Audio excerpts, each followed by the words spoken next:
오늘 예배를 통해서 여러분의 영혼이 잘됨 같이 범사가 잘되고 강건해지는 그런 은혜가 있기를 주의 이름으로 축복을 드립니다. 아멘.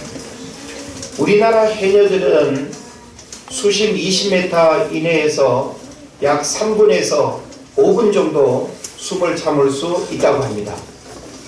여러분이 물속에 잠수를 한다면 어느 정도 참을 수 있을까요? 일반인들은 보통 한 40초에서 50초 정도 이렇게 버틸 수 있다고 이야기를 합니다. 그래서 과연 물속에서 숨을 참는 인간의 한계가 어느 정도까지일까 하는 이제 생각을 해보게 되는데, 길거리 마술사인 데이빗 블레인이라고 하는 사람이 오프라 윈프리 쇼 생방송에 나가서 둥근 수조 안에 생방송으로 자기가 이제 물속에 들어가서 숨을 참는 그 실험을 했습니다. 해녀들은 보통 3분에서 5분 정도 참는다 그랬어요. 그런데 대부분의 일반인들은 1분을 넘기기가 어렵습니다. 40초에서 50초, 아마 40초도 못 참는 사람들이 많을걸요. 우리 현수는 물속에 몇 초 정도 참을 수 있을 것 같아요? 30초? 네, 그래, 너는 딱 30초.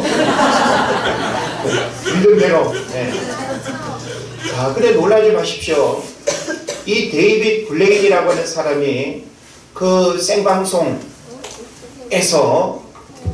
17분 4초를 참았습니다. 안 놀라시네요. 네. 17분 4초 동안 숨을 참는 기록을 보여주었는데 정말 놀라운 일이죠.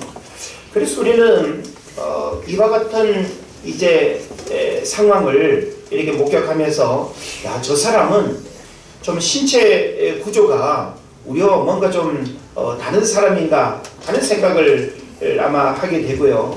아니면 마술사니까 뭔가 좀 속이는 마술이 탁월해 있는가 라고 하는 그런 이제 생각을 우리가 갖기도 합니다. 그래서 실제 의학에서는 6분 이상 숨을 못 쉬면 뇌사 상태에 빠진다고 말을 합니다. 그렇다면 이 사람이 마술사라고 하는 직업을 가지고 있지만 정말 속이는 마술이 아니라 실제 인간 한계를 뛰어넘는 17분 4초 동안 숨을 쉬지 않았다라고 하는 이 사실이 사실이라고 한다면 어떻게 가능했을까라고 하는 사실을 우리가 좀 생각을 해봤으면 좋겠습니다. 그래서 이 데이빗 블레인은 인간의 한계를 뛰어넘기 위해서 자신을 실험했습니다. 어떻게 가능할까? 의학적으로는 6분 이상을 넘지 못한다고 하고, 우리나라 해녀들은 20m 깊이에서 길어봐야 3분, 5분 정도 이렇게 참는다고 하고, 일반인들은 고작해야 1분을 넘기지 못하는, 최연소는 30초, 저는 45초, 예? 여러분들도 뭐 그 정도 수준이 될 텐데 이것이 과연 가능하겠는가? 그래서 그 시작은 친구의 신기한 아이디어 덕분이었습니다. 그래서 이런 도전을 하겠다고 하니까, 너는 마술사니까 이런 트릭을 한번 시도해 보라고 하면서 어떤 아이디어를 줬는가 하면, 바람 넣는 그 바람 들어가는 튜브, 한마디로 말하면 풍선을 뱃속에 넣으라는 거예요. 그래서 뱃속에 넣어가지고 바람을 이렇게 넣어가지고 코로 조금씩 이렇게 이제 마시면서 물속에서 오래 버틸 수 있지 않겠는가. 그래가지고 실제 그 풍선 같은 튜브를 뱃속에다가 위 내시경 하듯이 밀어 넣어가지고 바람을 넣고 했는데 이거 실패합니다. 다시 말하면 그 방법으로는 안 된다라고 하는 결론을 내리게 되는 거죠.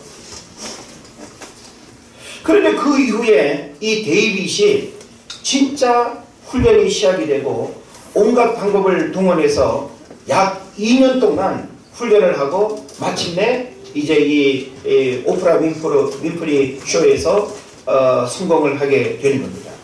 그런데 그 마술로 우리가 표현되어지는 이와 같은 일들이 어떻게 가능했는가라고 하는 그 비밀이 뭔가 하면, 그저 1초씩 더 참아나가는 훈련을 했다라고 하는 것이죠. 그래서 이 17분 4초를 견디고 난 다음에 이 데이빗이 어느 강연에서 이렇게 말했습니다. 내가 이렇게 17분 4초를 견딜 수 있었던 것은 프랙티스, 연습이고 트레이닝, 훈련이었고 익스페리먼트, 실험이었다고 이야기를 합니다. 그러면서 제가 할 수 있는 최고를 위해서는 고통을 헤치고 나가야 합니다. 그것이 저에게 마술입니다. 물론 우리는 보통 마술하면 눈속임으로 모든 것들이 다 이렇게 이해되어지는데 이거는 눈속임하고는 다른 차원의 실험을 자신이 한 거죠. 인간 한계의 도전을 실제 그렇게 한 것입니다. 그래서 비밀은 아주 단순했다는 것이죠. 연습, 훈련, 실험 이것을 계속 반복하면서 2년 동안 1초씩 1초씩 1초씩 늘려가는 훈련을 했다는 거예요. 하루아침에 단순한 어떤 의지나 감정이 그냥 충만해가지고 나는 할 수 있어. 나는 다른 사람들보다 몇 배로 나는 참을 수 있어. 라고는 인간적인 자신감 가지고 하루아침에 17분 4초를 견딘 게 아니라고 하는 거예요. 매일매일 연습, 훈련, 실험이라고 하는 이 반복된 시간들을 통해서 1초씩 늘려가는 이것이 바로 이 데이빗을 그렇게 하게 만들었다는 것이죠. 그래서 이 1초씩 늘려가는 훈련을 2년여간 진행하면서 수많은 실패를 경험했고 요가 수련의, 심장의, 스포츠 전문가 등을 찾아가서 정보를 수집하고 끊임없는 노력을 반복했다는 거예요. 그냥 단순한 자기 노력이 아니라 어떻게 하면 그 1초씩 늘려갈 수 있는가라고 하는 그런 정보들을 최고의 전문가들을 통해서 숨호흡을 어떻게 할 수 있는지, 어떻게 오래 참을 수 있는지, 어떻게 폐활량을 계속 키울 수 있는지, 심장 전문의로부터 여러 가지 의학적인 정보들도 이렇게 도움을 받았다라고 하는 것입니다. 그래서 저는 이 이야기를 통해서 정말 그와 같은 일들이 가능하구나 라고 하는 사실을 우리가 생각을 해보면서 사람이 최고의 자리에 서고 그리고 끊임없는 마술사에 살아있는 무언가를 유지하기 위해서는 자기 노력과 도전과 실험이 없이는 안 된다라고 하는 사실을 우리가 알게 되는 것입니다. 저는 이영표 선수가 쓴 그 책 가운데 얼마 전에 그 책을 읽으면서 이런 표현이 있었습니다. 노력은 점이다. 그 하나하나의 점이 선이 되기 위해서는 끊임없는 노력이 필요하다라고 이야기를 했습니다. 그러니까 유명한 운동선수가 되는 것도 하루아침에 되는 것이 아니고 끊임없는 하나하나의 점과 같은 이 노력의 결정체, 이 점과 같은 이 노력이 계속 반복되어질 때 이 점 하나하나가 모여서 선이 되고 이 선이 하나의 모양을 입체적으로 만들어내는 그림이 된다라고 하는 사실이죠. 살아있는 생명력을 유지하기 위해서는 어떤 노력을 해야 하는가를 보여주는 이야기입니다. 우리는 가끔씩 누군가를 만날 때 살아있네 하면서 뭔가 생각, 이미지, 어떤 삶의 모습, 살아있다라고 하는 그 어떤 이야기를 우리가 주고받을 때가 있습니다. 자, 살아있다는 생명력을 유지하기 위해서 어떤 노력을 해야 할까요? 운동선수가 현역으로 오랫동안 하려면 남다른 자기 관리와 노력이 있어야 됩니다. 운동 어설프게 하고 매일 술 먹고 여자들하고 놀아나고 그런 사람이 그 운동선수로서의 수명이 오래 지속될 수 있을까요? 어림도 없습니다. 나이보다 젊은 이미지와 탄력 있는 피부를 유지하려면 남다른 열정과 또 노력을 해야 됩니다. 먹는 거, 잠자는 거, 컨디션, 특히 여성들에게 있어서 그렇지 않을까요? 예? 고민으로서 사회적 이미지를 잃지 않고 명성을 아름답게 유지하려면 철저한 자기 관리가 또한 있어야 되는 것입니다. 그래서 세상에 우연이라도 없습니다. 오늘은 어제의 결과입니다. 오늘 여러분의 모습은 누구도 속일 수 없는 지금까지 살아온 모든 삶의 결과가 오늘 여러분의 모습입니다. 오늘 여러분이 어떻게 땀 흘리고 어떻게 노력하고 어떻게 수고하느냐에 따라서 내일의 모양은 또 달라질 수 있는 것입니다. 그런 면에서 결코 우리는 남의 수고를 속일 수가 없다. 우리가 비교하기를 좋아하지만 저 사람 그냥 늘 노는 것만 같으니 어떻게 저렇게 잘 됐지? 우리는 속단하는 경우들이 많이 있습니다. 그러나 결코 우리가 무시할 수 없는 최고의 사람들은 남들이 모르는 눈물 나는 노력과 남이 보지 못하는 그 삶의 자리에서 피땀 흘리는 그런 어떤 수고들이 있다라고 하는 사실을 우리가 잊어서는 안 되는 것입니다. 신앙에도 개인이나 교회가 긍정적 이미지와 영적인 생명력을 잃어버리지 아니하고 살아있는 생명력과 영향력을 유지하려면 역시 우리들 신앙에도 남다른 노력과 수고가 반드시 있어야 됩니다. 근현대사에 있어서 한국교회는 국가 발전에 아주 중요한 역할을 감당했습니다. 다시 말하면 지금 120년이 넘는 우리 한국 교회사의 역사를 이렇게 돌아봤을 때 초기 한국 교회는 우리 한국 사회에서 정말 살아있는 교회로서의 이미지를 보여줬습니다. 건물은 화려하지 않았어도 개인의 모습은 초라하고 별 볼 일 없는 모습을 가지고 있었어도 사람들은 살아있었고 교회도 역시 살아있었습니다. 일제시대 때 잃어버린 나라를 되찾기 위해서 독립운동을 했던 선각자들은 대부분 기독교인이었습니다. 국제보상운동과 불산장려운동도 깨어있는 교회와 기독교인들이 주도적으로 움직였습니다. 3.1운동 역시 전국의 교회들이 점조직으로 연결되어서 거국적인 만세운동을 할 수 있었습니다. 한국전쟁 후에 폐허 속에서 절망적인 삶을 살아갈 때 나라를 재건하고 경제 살리기를 할 때 새마을 운동의 정신은 성경과 교회에서 나왔습니다. 그리고 할 수 있다, 하면 된다, 해보자라고 하는 그 긍정적인 마인드, 잘 먹고 잘 사는 나라를 만드는 역할을 바로 교회가 주도적으로 했다라고 하는 사실을 우리가 알아야 될 것입니다. 그래서 오늘날 우리는 한국 교회의 어떤 역사와 우리나라의 어떤 경제통의 그 역사를 우리가 돌아보게 될 때 교회가 미친 그 사회적인 영향이 얼마나 컸는가라고 하는 사실을 우리가 알아야 되는 것입니다. 한때 1200만 성도와 5만이 넘는 교회와 10만 명이 넘는 영적 지도자들을 자랑하는 시대가 있었습니다. 8, 90년대죠. 경제 성장과 더불어서 한국교회도 양적인 부흥과 성장을 함께 했습니다. 그러나 오늘날 한국교회를 살아있는 교회라고 말할 수 있을까요? 뭐 거창하게 한국의 수많은 교회들을 우리가 원하지 않는다 할지라도 우리가 섬기는 은혜제일교회는 살아있습니까? 아니면 교회라고 하는 그 공동체를 좀 제외하고 우리 개개인은 영적으로 살아있습니까? 여러분은 여러분 자신이 영적으로 살아있다라고 하는 사실을 무엇으로 증거하며 무엇으로 여러분 말할 수 있습니까?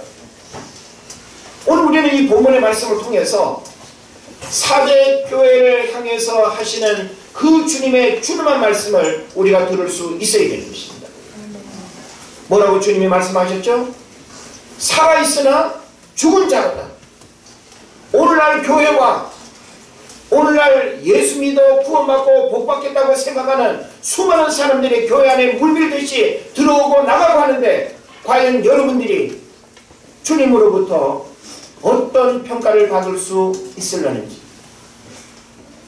만약에 우리가 주님으로부터 이 사대교회와 다를 바 없는 모습으로 살아있으나 죽은 자로다 라고 하는 평가를 받는다면 우리의 신앙생활은 전면적으로 다 밀어내고 다시금 점검하고 돌아볼 수 있어야 됩니다.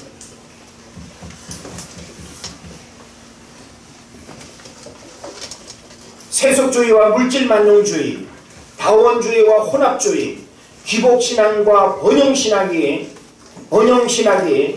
복음을 변질시켰고 예수님의 십자가 사랑과 정신을 왜곡시키고 말았습니다. 그런 면에서 오늘 본문에 등장하는 이 사대교회는 어떤 모습인가라고 하는 사실을 우리가 좀 돌아볼 필요가 있습니다. 저는 감사하게도 지난 가을이죠. 우리 지방의 목회자들 모임에서 소아시아 7교회를 이렇게 돌아볼 수 있는 성지순례 여행을 하게 된 사실에 대해서 참 개인적으로 너무 감사하고, 또 여러분이 배후에서 또 이런 또 시간을 가질 수 있도록 많은 도움을 주시고 기도해 주신 일에 대해서 감사를 드립니다. 물론 이제 차후에 제가 다녀온 소아시아 7교회의 현재의 모습과 상태를 또 뭐 이렇게 담아온 사진들을 보면서 많은 것들을 우리가 생각하고 나눌 수 있는 시간을 앞으로 가질 것입니다. 지금 4대 교회로 불려지는 그 장소를 가면 아무런 생명의 흔적을 찾아볼 수 없습니다. 기둥만 그냥 몇 개 세워져 있고 너부러져 있는 그 돌덩이들, 그 폐허. 그런데 그 당시 4대 교회는 어떤 모습이었는가 하면 오늘날 우리의 모습과 한국교회의 자화상을 살펴볼 필요가 있는데, 4대 교회는 리디아 왕국의 수도였고 페르시아 제국의 소아시아 지역 수도였습니다. 그리고 부유한 상업도시로 직물, 귀금속 생산 및 사금이 유명했고, 그래서 이 4대 교회는 황금의 도시로 불려질 정도로 아주 이 부유함이 넘치는 그런 도시였습니다. 그리고 최초로 금화를 만든 곳이라고 이야기를 하기도 합니다. 그래서 그 당시 이 4대 교회는 주변 사람들로부터 살아있는 교회라는 명성이 자자하던 좋은 교회라고 인정받던 교회였습니다. 그러니까 그 당시에 4대 교회는 경제적인 부와 그리고 또 풍요로움 속에 교회도 굉장히 살아있는 이미지를 사람들에게 받았다라고 하는 사실이죠. 그런데 정작 주님은 사람들의 시선과는 다른 표현을 하신다는 것이죠. 바로 예수님은 오늘 본문에도 언급하고 있지만 4대 교회를 향하여 한마디로 죽은 교회다. 사람들로부터는 명성이 자자한 그런 어떤 교회로 불려졌을지는 몰라도 예수님의 관점에서 봤을 때는 그 교회가 외적으로는 화려하고 건물도 화려하고 수많은 사람들이 들락날락하고 모였다 흩어지는 그런 교회라 할지라도 주님의 관점에서는 살아있으나 죽은 교회라고 합니다. 오늘 이 메시지는 우리들 신앙에도 동일하게 적용되어져야 하고, 주님이 과연 내 신앙을 돌아볼 때 나를 어떻게 평가하실 것인가. 만약에 목회자인 나를 향해서 주님이 너는 목회자로 살아있으나 영적으로 죽은 자이다. 하나님 여러분 한 사람 한 사람 이름을 불러가면서 어느 날 꿈과 환상 가운데 너는 살아있으나 죽은 자로다 라고 이렇게 듣는다면 여러분 어떻게 하시겠어요? 꿈이니까 무시하겠습니까? 우리는 끊임없이 하나님의 말씀을 통해서 하나님의 나에게 하시는 그 말씀의 통로들을 통해서 나 자신의 연약함과 나의 부족함을 일깨워 주신다라고 한다면 우리는 그것을 진지하게 듣는 그런 지혜가 있어야 될 것입니다. 예수님 오늘 우리의 신앙 상태와 교회를 바라보시면서 어떤 평가를 하실까를 우리가 진지하게 생각을 해봐야 되는 것입니다. 중환자실에서 뇌사 상태로 호흡기에 의지하고 있는 환자는 살아있는 사람입니까? 죽은 사람입니까? 치매에 걸려서 분별력도 없고 기억력도 없고 생산성 있는 어떤 일도 하지 못하는 사람을 살아있는 사람이라고 해야 됩니까? 죽은 사람이라고 해야 됩니까? 초고도 비만으로 몸무게가 250kg가 넘는 사람이 누워서 혼자 움직이지도 못하고 외출도 못하고 아무 일도 못하고 오직 먹고 배설만 하며 누워있다고 한다면 그 사람은 살아있는 사람입니까? 죽은 사람입니까? 오늘 우리는 살아있다라고 하는 그 의미를 진지하게 우리가 생각해 봐야 됩니다. 과연 살아있다라고 하는 것이 맥박되는 이 사실만으로 우리가 살아있다고 할 것인가?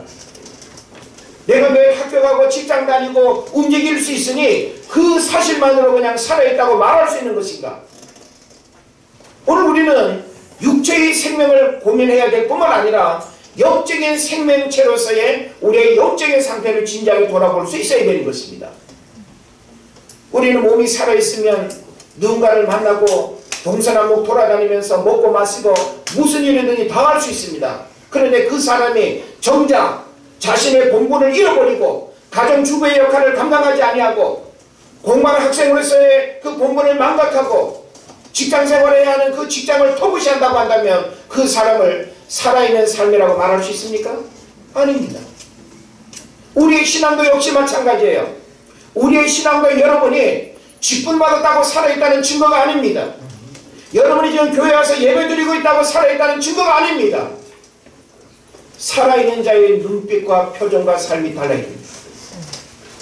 우리가 죽은 자의 모습으로 여러분 교회에 와서 예배에 집중하지 못하고 말씀을 들어도 듣지 아니하고 한 귀로 듣고 한 귀로 흘려보낸다고 한다면 여러분은 죽은 것입니다. 여러분의 몸은 지금 교회에 와서 예배드리고 앉아있을지는 몰라도 영적으로 여러분이 병들어 있고 영적으로 하나님의 말씀을 듣지 못하고 있다고 한다면 여러분 죽은 것입니다. 영적으로 죽은 시체처럼 이 자리에 앉아있는 여러분 되지 않기를 축복합니다. 건물의 화려함이 교회의 생명력을 보증하는 것이 아닙니다. 수많은 예배와 프로그램 자체가 살아있는 증거가 아닙니다. 신앙의 연륜만 자랑하고 직분을 감투처럼 생각하고 그에 걸맞는 봉사와 희생과 헌신이 없는 성도를 살아있는 성도라고 말할 수 있습니까? 여러분이 한번 잠은 자다 해보십시오. 복음에 감격이 없고 십자가 증인이 되지 못하고 죄에 대해서 몸부림치며 거룩한 삶을 위한 고민이 없으면 살아있으나 죽은 모습일 수밖에 없는 것입니다. 사람들은 신앙생활하는 우리들을 괜찮은 사람으로 평가하기도 합니다. 술, 담배도 안 하고 생활도 건전하고 뭐 집안 살림도 잘하고 애들도 잘 키우고 이런 어떤 우리의 눈에 보이지는 모습만 보고 아 참 행복해 보여. 아 사람은 이렇게 살아야지 라고 하면서 우리의 어떤 라이프 스타일을 사람들이 괜찮다고 그렇게 평가할지도 모르겠습니다. 그러나 정말 우리 삶의 내면의 실체를 아는 우리 자신이 과연 동의할 수 있을까요? 그렇지 못한 모습들이 많다는 거 우리 잘 알죠. 은혜제일교회를 좋은 교회라고 칭찬 들을 수 있습니다. 우리 지방에도 한 40여 개 교회들 중에서 우리 은혜제일교회 칭찬 많이 합니다. 그런데 외부에서 우리 은혜제일교회를 칭찬하는 그 조건 동의할 수도 있지만 동의 못할 수도 있습니다. 우리 은혜제일교회를 우리 지방의 목회자들이 예배를 참석해서 우리 교회를 들여다보고 있습니까? 여러분의 신앙의 면면을 제대로 보고 있습니까? 여러분이 장로, 권사, 집사의 그런 직분을 잘 감당하는 객관적인 사실들을 얼마나 평가하고 얼마나 잘 알고 있습니까? 우리는 눈에 보여지는 것들로 아 건물이 좋으니 저 교회 성도들은 행복하겠다. 좋은 교회다. 동의할 수 있습니까? 그런 교회 다니는 성도들을 좋은 성도라고 여러분 평가하고 칭찬한다면 동의할 수 있습니까? 상가교회의 한계성을 뛰어넘어 대대외적으로 많은 일을 한다고 우리 은혜제일교회가 소문날 수도 있습니다. 그러나 우리 자신과 교회의 모습이 또 언론에 보도되고 방송을 타고 어떤 프로그램에 출연하여 하나님을 자랑한다고 해서 과연 하나님이 기뻐하는 교회일까? 기뻐하는 우리의 모습일까? 그래서 오늘 우리는 이 4대 교회가 살아있으나 죽은 교회로 책망받은 그 근본적인 이유를 말씀 속에서 살펴보고 우리 자신뿐만 아니라 우리가 섬기는 교회가 주님으로부터 책망받는 일이 없기를 바라고 살아있으나 죽은 교회가 아니라 살아있어서 하나님의 살아계심을 드러내고 하나님의 뜻을 이루어드리는 교회로 겸손히 쓰임받는 역사가 일어나기를 주의 이름으로 축원을 드립니다. 오늘 1절에 보면 하나님께서 내가 내 행위를 아노니라고 했습니다. 다시 말하면 4대 교회의 평가는 하나님이 뭘로 평가하셨다는 거예요? 따라합시다. 행위. 네, 이거 굉장히 중요한 거예요. 그런데 사람이 보는 행위와 하나님이 보는 행위의 중심이 다르다는 건 여러분 아시죠? 우리는 우리 은혜제일교회가 괜찮다라고 하는 사실을 겉으로 포장할 수 있는 방법은 많이 있어요. 막 광고하고 홍보하고 막 그냥 뭐 괜찮은 사진 막 찍어가지고 막 그냥 페이스북에 올리고, 그러면 사람들이 야, 은혜제일교회 지역사회를 위해서는 막 그냥 뭐 쌀도 그냥 막 그냥 어려운 사람들 나눠주고, 라면도 막 한 박스씩 막 주고, 야, 막 김장 차려도 김장해서 막 어려운 이웃들 나눠주고. 우리는 우리 은혜제일교회를 얼마든지 그 실체를 감춘 채 외적으로 이미지로만 우리 은혜제일교회를 자랑하려면 그럴 수 있는 방법들은 많이 있습니다. 근데 중요한 것은 부천시장으로부터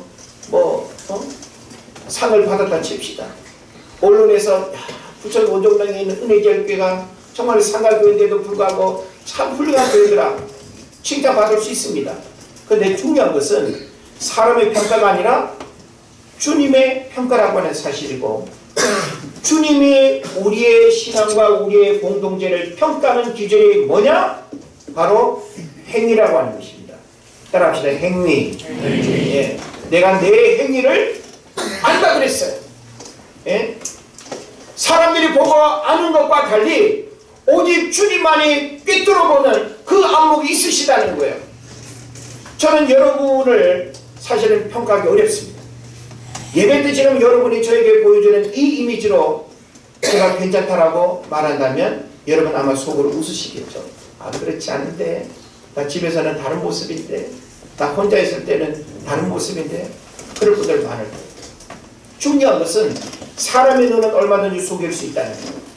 그러나 하나님이 나의 행위를 보실 때, 나의 행위를 하나님이 안다고 했어요. 사람이 보지 못하는 그 행위를 하나님이 아시고 평가하는 게, 그 평가가 뭐예요? 살아있으나 죽은 자라는 거예요. 사대교회는 겉으로 보기에는 명성이 자자할 만큼 괜찮았어요. 넉넉했어요. 부유했어요. 많은 것들을 가졌어요. 칭찬받을 만한 많은 자격과 조건을 가졌어요. 그런데 주님은 내가 내 행위를 나의 눈으로 봤을 때 안 된다는 거예요. 너는 죽었다는 거예요. 겉으로는 살아있을지 모르나 너는 죽었다는 것입니다. 그러면 하나님 앞에 살았으나 죽은 자로 평가받는 이 심판의 행위는 무엇일까요? 오늘 성경에서 언급되고 있지는 않지만 성경 전체의 가르침을 통해서 우리가 주님으로부터 살아있으나 죽은 자로 평가받게 되는 아주 중요한 신앙의 행위 두 가지를 말씀드릴 것입니다. 이걸 오늘 여러분이 잘 듣고 여러분 신앙에 적용할 수 있어야 됩니다. 하나님은 가면 교만입니다. 하나님이 여러분의 신앙을 바라볼 때 교만함으로 하나님 앞에 평가를 받는다고 한다면 여러분은 살아있으나 죽은 자. 할렐루야. 네. 로마서 2장 1절에 말합니다. 그러므로 남을 판단하는 사람아, 누구를 막론하고 내가 핑계하지 못할 것은 남을 판단하는 것으로 내가 너를 정죄하미니 판단하는 내가 같은 일을 행함이니라. 우리 안에 교만함이 누군가를 쉽게 정죄하고 판단하고 그리고 지나친 우월감과 열등감을 가지고 얼마나 그 교만으로 하나님을 배척하고 또 약자들을 업신여기는지 모릅니다. 오늘 우리는 우리 신앙을 점검하면서 우리 안에 숨어있는 영적인 암덩어리, 이 교만을 들여다볼 수 있어야 돼요. 우리는 우리들 스스로를 바라보게 될 때 모든 것들이 다 관대하죠. 괜찮은 사람으로 평가합니다. 그러나 우리는 내 안에 숨어있는 교만, 순종하지 아니하고 내 생각이 앞서고 하나님 말씀보다는 세상적인 논리가 먼저가 되는, 이게 다 교만입니다. 그래서 이 교만은 바로 살아있으나 죽은 자로 평가받는 아주 중요한 행위가 된다는 하는 사실을 알아야 되는 것입니다. 그리고 또 하나는 위선입니다. 속이지 않았으면 좋겠어요. 우리는 사람을 속일 수는 있어요. 그러나 하나님은 우리의 중심을 꿰뚫어 보시는 분입니다. 여러분이 하나님마저 속이려고 한다면 여러분은 살아있으나 죽은 자로 평가받을 것입니다. 우리는 우리의 연약함을 있는 그대로 하나님 앞에 드러내야 됩니다. 그래서 나의 부족함을 인정하고 나의 연약함을 드러내고 하나님의 도움을 구하고 끊임없이 그래서 겉다르고 속다른 모습이 아니라 사람의 어떤 진실성과 그 내면이 투명하게 드러나야 하고 하나님 앞에 인정받아야 될 것입니다. 교회에서의 모습과 삶 속에서의 모습이 다른 것이 위선입니다. 교회에서 보여지는 밝은 모습과 교회 밖에 나가서 원정동을 돌아다니면서 바라볼 때 인상 찡그리고 입에서 욕이 나오고 신경질 부리면서 한다고 한다면 이 위선은 바로 하나님께서 너는 교회 다니는 은혜제일교회를 다닌다고 살아있다고 말할지는 모르나 너의 신앙은 죽었다 라고 우리가 평가받게 되는 것입니다. 교회에서 모습과 가정에서의 모습이 또한 한결같아야 됩니다. 어린아이들을 두고 있는 부모들은 가끔씩 아이들로부터 그런 평가를 받을 필요가 있다고 생각합니다. 얘하야, 교회에서 보여주는 엄마와 집에서 보여지는 엄마가 같으니? 아니? 그러면 이거 죽은 거예요. 화정아? 화정이 안 왔나? 네? 나연아? 교회에서 보여지는 엄마와 집에서 보여지는 엄마가 같으니? 아니 좀 이상한 것 같아. 그러면 죽은 거예요. 아이들이 순전한 마음으로 바라보는 평가가 오를 수 있습니다. 여러분의 언행, 여러분의 생각, 교회에서는 따뜻하고 부드럽게 대하면서 집에 가서는 윽박 지르고 말이 다르고 표현이 다르고 라고 한다면 우리는 그 사람을 위선이라고 합니다. 위선은 바로 살았으나 죽은 자로 평가받는 아주 중요한 행위가 된다라고 하는 사실을 깨달으시기를 바랍니다. 신앙에서 교만과 위선은 복음을 변질시키고 영적인 생명력을 약화시키고 형식적이고 가식적인 모습으로 전락시킵니다. 이 모습은 결국 살아있으나 죽은 자의 모습이 된다라고 하는 것을 깨달으시기를 바랍니다. 다행히도 사대교회는 책망과 더불어서 칭찬하는 모습도 있었어요. 소아시아 7교회가 있잖아요. 7교회 가운데 칭찬받은 교회가 있고 책망만 받은 교회가 있고 칭찬 플러스 책망을 받은 교회가 있어요. 근데 사대교회는 어디에 속할까요? 책망 플러스 칭찬까지 받았어요. 여러분은 어떤 걸 원하세요? 책망도 받고 칭찬도 받는 성도가 되길 원하십니까? 칭찬받는 교회 되길 바랍니다. 칭찬받는 여러분 되기를 바랍니다. 우리가 성경에 보면 빌라델비아 교회와 또 무슨 교회죠? 네? 칭찬받은 두 교회. 라오디게아 교회가 그런가요? 예. 자, 우리는 성경에서 그런 부분을 얼마든지 확인을 할 수 있습니다.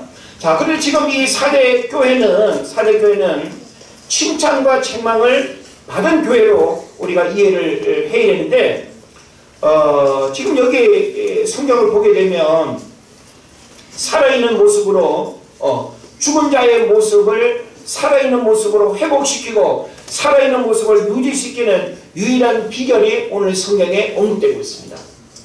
그러니까 다시 말하면 살아있으나 죽은 자로 평가될 수밖에 없는 문제가 있었죠. 그건 바로 뭐였습니까? 행위라고 하는 거였습니다.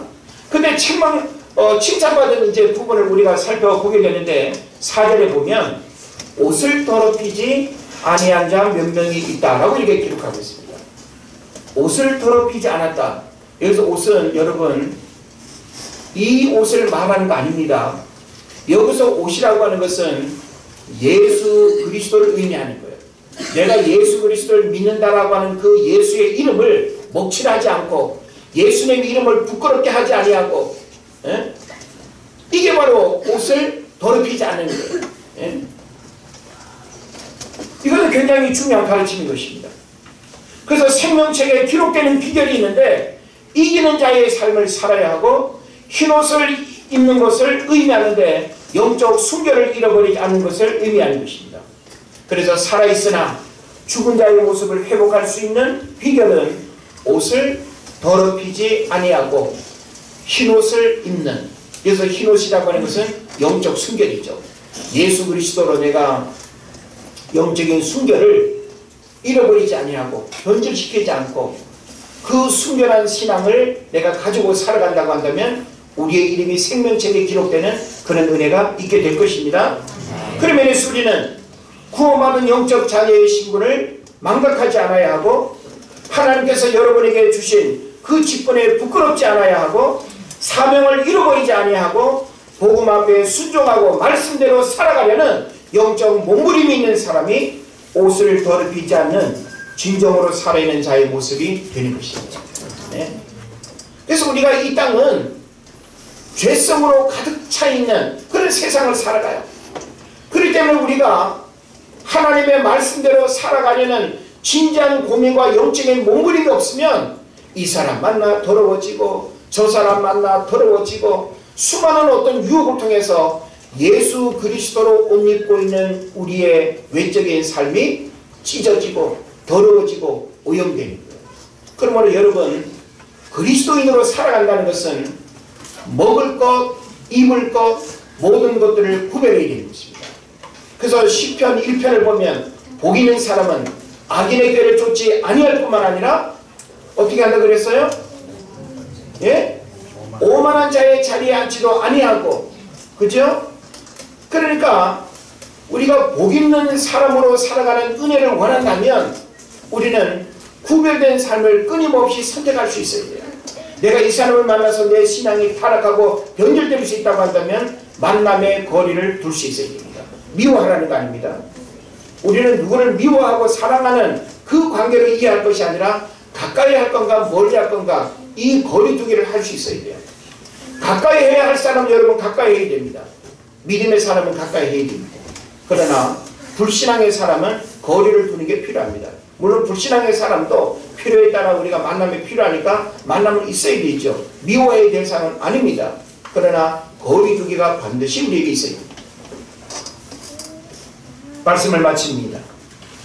바라기는 여러분 모두가 쇼 윈도우에 마네킹처럼 살아있으나 죽은 자로 불려지지 않기를 바랍니다. 동물원의 악어처럼 죽은 듯 보이지만 살아있는 성도가 되기를 바랍니다. 네. 여러분 태국 동물원 가보셨죠? 현수, 동물원이 딱 입 벌리고 가만히 있는데 살아있는 것 같아요? 죽어있는 것 같아요? 죽어있는 것 같지요. 그런데 고기 덩어리 하나 딱 낚싯줄에 매달아가지고 내리면 어때요? 딱 낚아채려고 살아있는 그 입을 여러분 보지 않습니까? 죽어있는 것처럼 가만히 있습니다. 그런데 살아있습니다. 악어처럼 살아있기를 바랍니다. 쇼윈도우의 마네킹처럼 아주 그냥 뭐 예쁘게 입고 그냥 바르고 딱 있는데 죽은 마네킹처럼 여러분 살아가지 않았으면 좋겠어요. 이름과 직분에 머물지 마시고요. 살았으나 죽은 자의 모습이 되지 않는 영적으로 살아있는 자의 가장 아름다운 모습을 드러내며 살아가시기를 주의 이름으로 축원을 드립니다. 기도합시다.